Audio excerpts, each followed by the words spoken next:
And the drug that's taken the world by storm. Young people everywhere have been swept off their feet by ecstasy. Once considered a harmless drug only taken by teens dancing the night away at raves and nightclubs, researchers now say they're sure ecstasy can cause brain damage and long-term memory loss.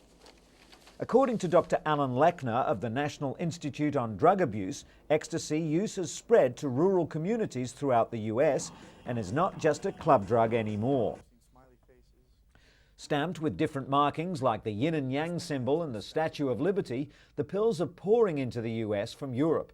In 2001 alone, United States customs agents seized over 9 million tablets and expect that number to rise sharply by 2002. As nightclubs pump out the music and kids come to dance, authorities around the world hope that ecstasy is just a passing fad, not an epidemic.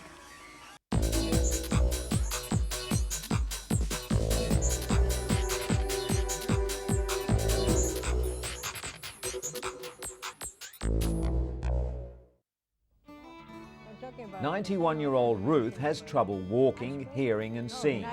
But with the help of 81-year-old Stella de Jauregui, the frail senior is able to get around safely. Stella is a volunteer for the Senior Companion Program in San Francisco. And like Stella, Fanny Putman volunteers her time to help others too. She heard about the foster grandparent program from a friend. Senior volunteers are obligated to work 20 hours per week, but they earn a tax-free stipend of $2.50 an hour. Inez, who's housebound, receives visits twice a week from Dorothy. While Dorothy does some practical things for Inez, mostly they provide one another with friendship. For these aging volunteers, work helps keep them feeling young, active and healthy. But when it comes to working well into the twilight years, one old boy takes the cake. He's 95-year-old Ramaswamy Lakshmanan, and his ability to carry on with his medical profession for the last 11 decades has earned him a place in the Guinness Book of World Records. Recognized by the Guinness Society recently, Lakshmanan is the oldest medical practitioner in the world today. Madras Medical College was his alma mater, and since his appointment in 1930 as head of pathology in the government hospital at Vellore, Lakshmanan has never stopped practicing. In many instances, he's even seen 4 or 5 generations of the same families, after delivering many of them to begin with. Dr. Lakshmanan's consultancy fee can at best be described as meagre, 2 cents for an adult patient and just 1 cent for children. He even includes the medicines for free, which he has an assistant dispense for him next door. The aging medic has no kind words for his fellow practitioners who charge exorbitant fees. According to a friend and neighbour, P.K. Ramamurthy, the good doctor can detect ailments just by looking at a patient's face. His methods are simple, but long queues of patients attest to his success.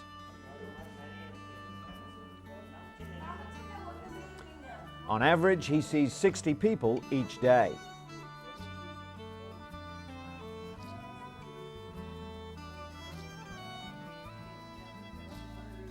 His simple work practices are in keeping with his simple and very disciplined life.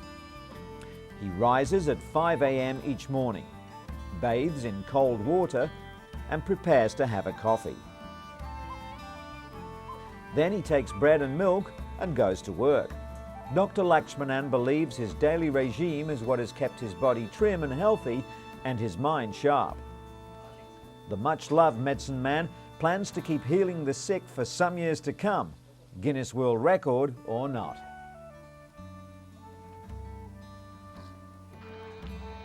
Your skin sags a little, your memory isn't what it was, and your body seems to have a mind of its own. Are these really the golden years? Absolutely. With a renewed focus on fitness, millions of elderly are determined to fight the effects of aging. They're exercising their bodies and minds by dancing, laughing, taking up new hobbies, and making new memories. Some are still winning contests. At this year's Elderfest in Washington, D.C., more than 1,000 older people turned out for a morale boost and reminders to stay active. Drink lots of water and always celebrate the good old and new days. It just goes to show that it's never too late to be fit and fabulous. And proving that it's never too late to be a beauty queen, 91-year-old Dolores Garces was recently crowned Miss Grandmother in Mexico City. Cheered on by their children and grandchildren, 45 women from all over Mexico competed in the 10th annual Grandmother Beauty Contest.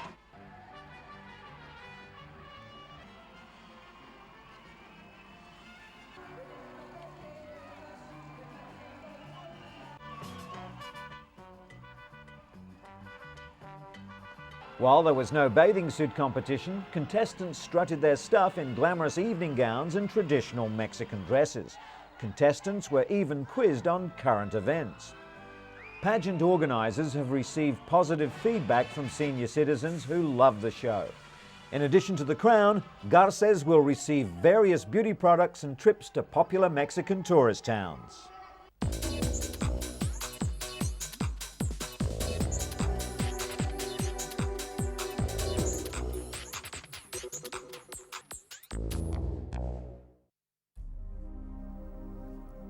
In response to the increasing number of anthrax scares in the United States, the Mayo Clinic has released a new rapid response DNA test that can determine if an individual has contracted the anthrax virus in under 30 minutes.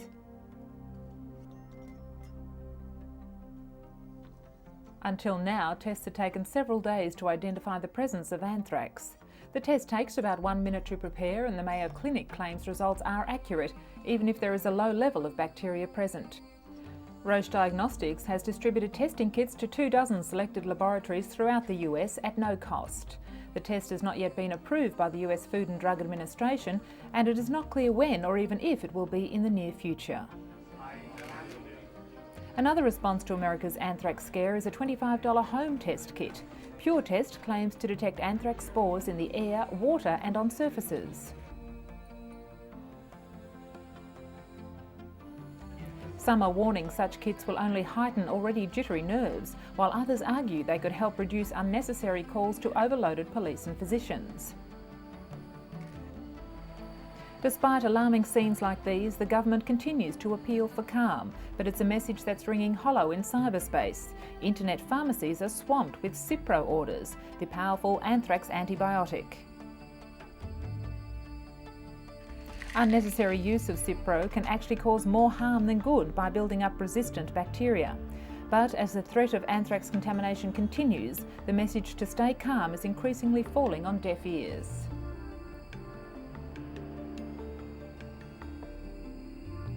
As more people are being treated with the now famous antibiotic, stockpiling and misuse of the drug is becoming a major concern.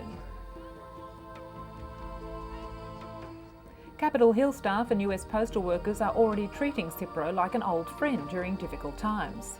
The wonder drug kills most bacteria, so the body's immune system can fight toxins released into tissue by the anthrax.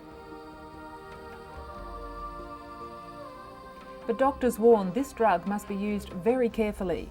For instance, if a dose is missed, the anthrax multiplies, but this time with a possible resistance to Cipro.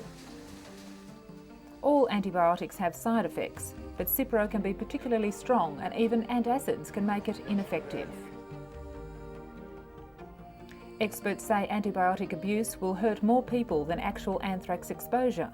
The bacteria may develop resistance to Cipro naturally over the course of years, but with widespread abuse it could happen within months. As a result of the recent spate of anthrax attacks in the United States, biologists and other researchers are taking steps to raise security at universities and institutions where hazardous bacteria is stored.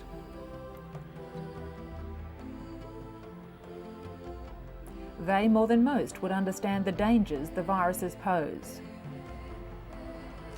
But at the same time, they believe that a complete clampdown on access to collections of germs would ultimately result in far fewer scientific and medical breakthroughs. Many universities instituted several immediate measures, such as obscuring information on data they possess on dangerous organisms, especially since discovering that the anthrax virus was most likely stolen from a research laboratory or institute. Meanwhile, the United States remains on a heightened state of alert, aware that the nation may be subjected to reprisal attacks following the relentless waves of airstrikes the military has rained down on Afghanistan. So far, at least 15 people have tested positive for anthrax and several have died. Thousands more have been treated preventatively with Cipro in an effort to stem possible development of the disease. The search for better alternatives to Cipro are underway as well, with some researchers claiming they've done away with common side effects such as nausea, diarrhoea and rashes.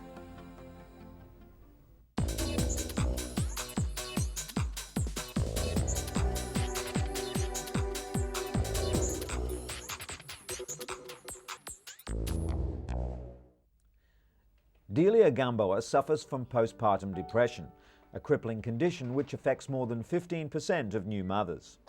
Like many women, she initially refused to be treated, concerned that medication could be passed on to her child through breast milk.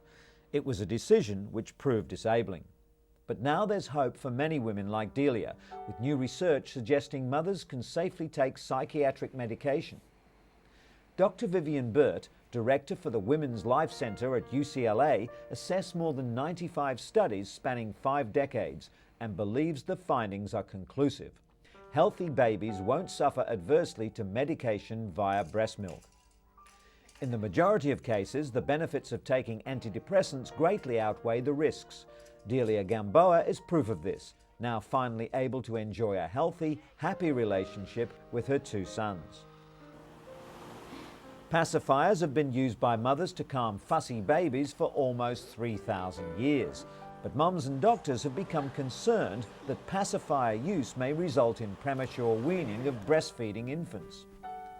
A new study published in the latest issue of the Journal of the American Medical Association shows that babies are no more likely to stop breastfeeding within the first 3 months of life, whether the mother uses a pacifier or not. The problem unfolds when an infant cries and mothers think they don't have enough milk, so they use a pacifier to soothe their crying infant. Instead, doctors suggest breastfeeding more often to increase the milk supply. The study recommends several alternatives to using pacifiers, including carrying and rocking. Whenever mothers meet, there's always one hot topic of conversation: how their newborns and toddlers are sleeping. Joe and 10-week-old Will and Shana and 11-month-old Perry have an expert listener in Dr. Harriet Hiscock, a paediatrician at the Royal Children's Hospital in Melbourne, Australia. Dr. Hiscock has surveyed 740 new mothers who've had problems with their child's sleep. She advised them when to calm their fussy babies and when to let them cry, which not only ensured better sleep, but helped the mums ward off postnatal depression. The controlled crying approach thus improves the well-being of both child and mother. Sally Bernard takes a break from her hectic schedule to visit with her 13-year-old son Bill. He was diagnosed with autism at age 4, but she says he showed symptoms almost 2 years earlier. Just down the hall at a Cambridge, Massachusetts hotel conference room, Sally takes part in the first public hearing on the risks of mercury used as preservatives in several childhood vaccines. Hundreds of medical experts also attend the gathering before the US Institute of Medicine, including Dr. Jeff Bradstreet, who's studying the mercury levels in about 200 autistic children. He believes they had many times more mercury as other healthy infants and suspects that mercury may cause autism. Studies have shown at just 3 months, some infants receive more than 100 times the EPA safe limit for mercury. But whether these exposures cause developmental disorders warrants more research. The FDA says older vaccines still contain thimerosal, a preservative containing mercury. But all childhood vaccines are now available without this preservative. And so we come to Ganga and Jamuna Shrestha. They were discharged from Singapore General Hospital recently and were able to go home with their parents to Nepal. The now separated Siamese twins will live in the Nepalese capital, Kathmandu, with their family and will be supported by a team of medical experts from Kathmandu Hospital.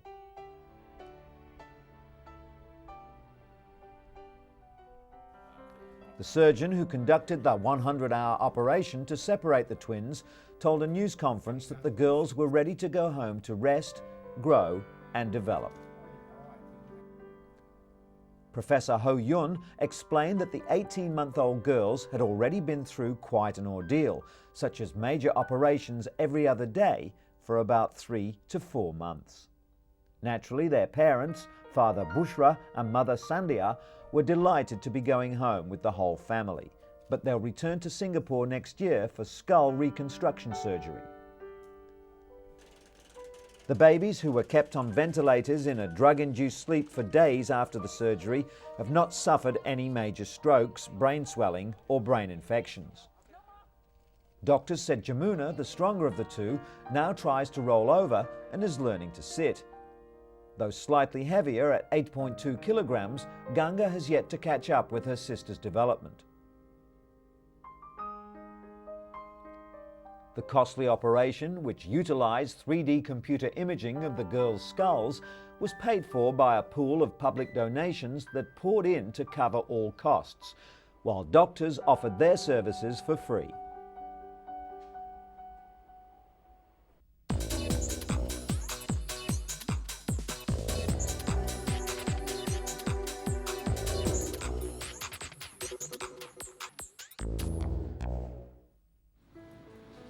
Architect Alison Dunn has multiple sclerosis, a neurological disease that strikes younger people. While severe MS symptoms include paralysis, Alison suffers a milder form known as remit and relapse. Under current guidelines, doctors could only diagnose her after the second attack, but now there are new international guidelines being launched to diagnose the illness in far less time. MRI scans will now be done as soon as a person suffers their first attack.